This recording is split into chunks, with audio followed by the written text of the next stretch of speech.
Faleminderit zonjës Eltiona, është kënaqësi për ne të kemi çdo herë pjesë të panelit tonë.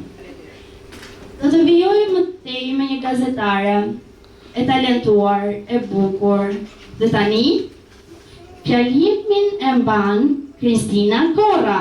Dua një aplaudim shumë fort. Faleminderit. Të nderuar përfaqësues të institucioneve, të nderuar të ftuar miq dhe bashkëpunëtor. Është një privilegj i veçantë për mua që sot, në ditën e flamurit, të jem pjesë e këtij aktiviteti të organizuar me përkushtim nga shoqata Nexhat Albania. Kjo ditë që simbolizon sakrificën, lirinë dhe identitetin tonë kombëtar, na kujton se forca e Shqipërisë ka qenë gjithmonë tek njerëzit e saj, tek zemra e hapur dhe tek krenaria për rrënjët tona. Sot dua të shpreh mirënjohje të thellë për Shqipërinë, një vend që ka treguar jo vetëm forcë, por dhe humanizëm.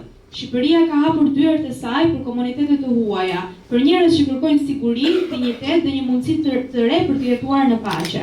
Ky gest fisnik është një testament i vlerave tona kombëtare dhe i traditës tonë mikpritëse. Një falënderim i veçantë shkon për Aldo Sulollari dhe për të gjithë ekipin e shoqatës Nexhat Albania.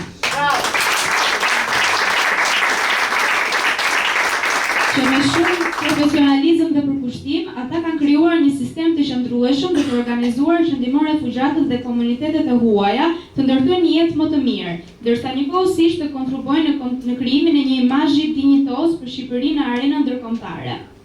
Kontributi i tyre është një shembull i qartë se si puna e përditshme, bashkëpunimi dhe vullneti i mirë mund të sjellin një ndryshim real. Në këtë ditë të shenjtë, ne jo vetëm festojmë historinë tonë, por dhe shohim drejt të ardhmes me besim. Bashkimi, solidariteti dhe respekti për njëri tjetrin janë vlera që duhet i mbajmë gjithmonë gjallë. Gëzuar 28 nëntorin, rroft Shqipëria dhe rroft flamuria.